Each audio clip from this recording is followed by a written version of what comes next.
yang memiliki penghasilan dalam setahun di atas 60 juta rupiah. Yang harus disiapkan itu cuma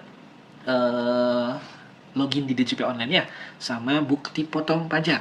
Nah, 1721A1 untuk pegawai swasta seperti yang ada di layar ini ya.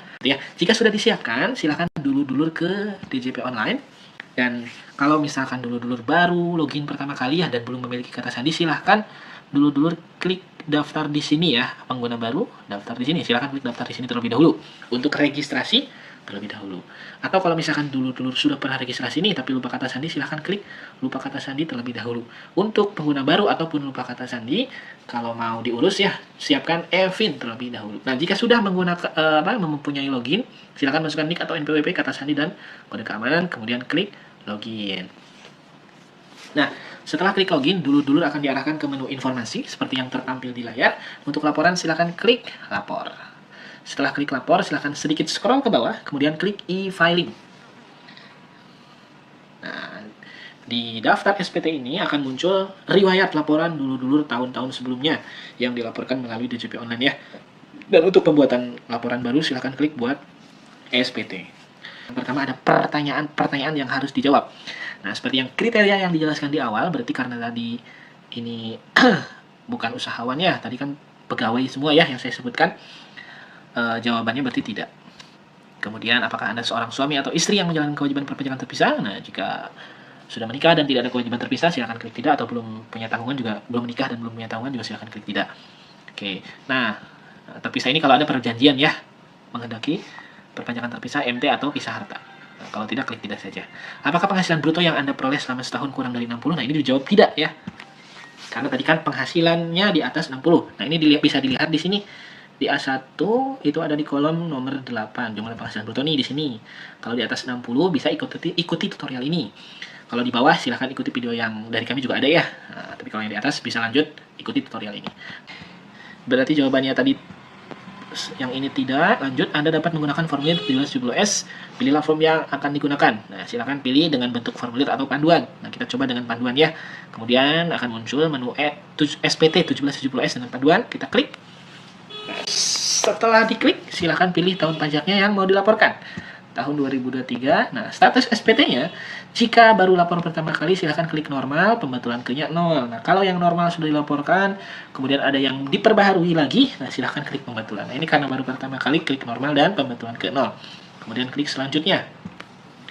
Setelah klik selanjutnya, nah ini daftar pemotongan atau pemungutan PPh oleh pihak lain dan PPh yang ditanggung pemerintah. Nah, ini kita pindahkan dari 1721A1. Caranya, kita klik tambah terlebih dahulu, kemudian pilih jenis pajak PPh pasal 21. Nah, ini masukkan NPWP dari pemotong atau pemungut tempat kita bekerja ya.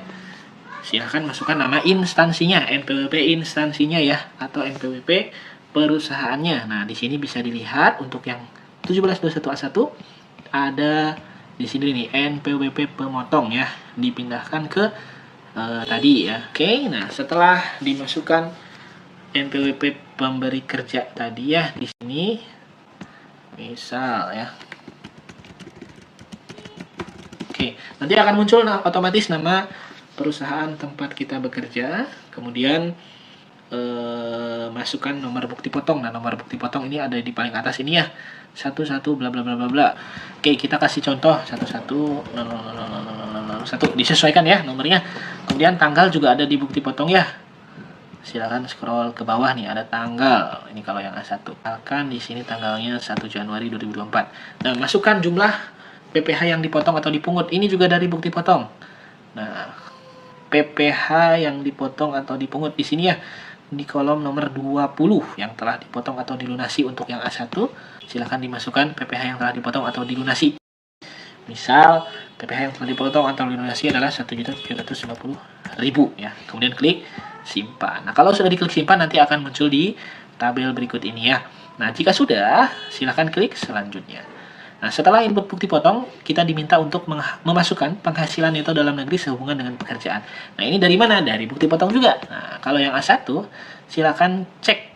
Nah, mudah ya, cek aja yang di atas PTKP nih, nomor 14. jumlah penghasilan neto untuk penghitungan PPP saldo 1 di kotak ini ya. Nah, silakan dipindahkan ke kotak. Misal di sini 89 juta. Ya, penghasilan neto selama setahun yang ada di bukti potong pajak. Jika sudah, silakan klik selanjutnya. Nah, ada pertanyaan berikutnya. Apakah Anda memiliki penghasilan dalam negeri lainnya? Jika iya, silakan klik iya, kemudian masukkan ya. Bisa itu dari bunga, royalti, sewa, hadiah, keuntungan dari penjualan aset, penghasilan lain dimasukkan di sini. Kalau tidak, silakan klik tidak. Berikutnya silakan klik selanjutnya. Apakah Anda memiliki penghasilan luar negeri? Jika ada, silakan klik iya, masukkan total penghasilan luar negerinya. Jika tidak, silakan klik tidak. Klik selanjutnya lagi. Apakah Anda memiliki penghasilan yang tidak termasuk objek pajak? Jika iya, silakan dimasukkan ya, entah mendapatkan bantuan, sumbangan atau hibah, warisan, laba anggota perseroan komanditer, klaim asuransi, beasiswa, atau penghasilan lainnya yang tidak termasuk objek pajak. Kalau ada saja, kalau tidak silakan klik tidak. Selanjutnya klik selanjutnya. Nah, apakah Anda memiliki penghasilan yang pajaknya dipotong secara final? Kalau ada, silakan dimasukkan. Misalkan menjadi pembicara, peserta kegiatan, atau lain-lain penghasilan lain yang bersifat final sesuai aturan undang-undang, silahkan klik iya. Jika tidak ada, silahkan klik tidak. Oke, lanjut kita klik selanjutnya. Nah, harta SPT pada tahun lalu. Nah, jadi tahun sebelumnya kalau sudah pernah lapor, ini klik dulu ya, nanti muncul di sini. Kita tinggal menambahkan atau mengurangkan aset ya. Menambahkan kalau ada pembelian yang baru, mengurangkan kalau ada yang dijual atau berkurang nilai ada yang dijual ya, atau yang berkurang nilainya untuk yang kas dan setara kas. Nah, kalau ada penambahan, silahkan klik tambah ya satu persatu, atau kalau baru pertama kali ini dirinci satu persatu aset dulur-dulur, misal entah itu tabungan, mobil, rumah, saham, kemudian piutang, deposito, dan lain-lain ya. Di sini ada kriteria-kriterianya, akun-akun asetnya, ini disesuaikan dengan yang dulur-dulur punya saja. Ini saya kasih contoh satu aja ya pengisiannya. Misalkan punya rumah. Rumah yang untuk tempat tinggal misalkan. Ini nama hartanya diisi rumah, kemudian tahun beli atau bangun rumahnya tahun berapa, 2016 misalkan, harga rumahnya berapa, diisi ya. Ini keterangan bebas ya, menjelaskan aset tersebut, tapi kalau bingung mah di strip saja. Oke, dan lain-lainnya. Nah, kalau bentuknya aset tetap itu pembelian ya, atau aset lancar itu tahun perolehannya tahun kita beli atau kita dapat ya, tahun kita peroleh. Tapi kalau yang kas atau setara kas itu per akhir tahun pajaknya ya. Berarti yang misalkan tahun pajak 2023, ini tahun pajaknya 2023 kalau kas dan setara kas. Nah, ini kita klik simpan ya. Misalnya satu lagi deh, tadi kas dan setara kas, misalkan kita punya tabungan. Nah, ini tabungannya misalkan di bank, saya nggak sebut merek ya, bank apa ya contohnya ya, yang nggak ada nama banknya, bank apa ya, bank Apple, nggak ada kan ya bank Apple. Nah, di bank Apple tahun 2023, ini yang saya maksud kas dan setara kas tadi ya. Oke, misalkan saldo di bank Apple per akhir tahun pajak 2023 gitu ya. Misalkan ada 10 juta. Nah, ini dimasukkan saja. Keterangannya juga sama kayak tadi, bisa di strip atau ditambahkan. Kalau sudah klik simpan, ini seterusnya ya, sesuai yang dulu-dulu punya silahkan ditambah sampai semuanya dilaporkan. Nah, jika sudah silahkan klik selanjutnya. Nah, oke, kita tunggu masih processing. Nah, kalau loading seperti ini kita harus sabar ya. Nah, selanjutnya apakah Anda memiliki utang? Nah, kalau punya silahkan klik iya, nanti ditambahkan satu persatu ya di sini. Nah, ini kalau tahun sebelumnya udah pernah laporan silahkan diklik dulu, nanti disesuaikan jumlah pinjamannya ada yang bertambah atau berkurang gitu ya. Tapi kalau tidak punya utang silahkan klik tidak. Selanjutnya habis itu kita klik lagi selanjutnya ya tadi, apakah Anda memiliki tanggungan? Nah, jika sudah menikah silahkan masukkan ya nama istrinya, dan jika sudah punya anak silahkan masukkan nama anak-anaknya, klik iya saja, ditambahkan satu persatu ya. nama, nik, kemudian hubungan keluarga, istri atau anak gitu ya, atau kemudian pekerjaannya, dan tinggal kita tambah satu persatu ya. Kalau tidak, belum menikah, belum punya tanggungan, klik tidak. Oke, kita klik selanjutnya lagi. Nah, apakah Anda membayar zakat atau sumbangan? Nah, ini kalau ada buktinya bisa dulur-dulur laporkan di sini karena bisa jadi pengurang ya. Tapi kalau nggak ada, kita klik tidak. Klik selanjutnya lagi. Nah, ini status tadi.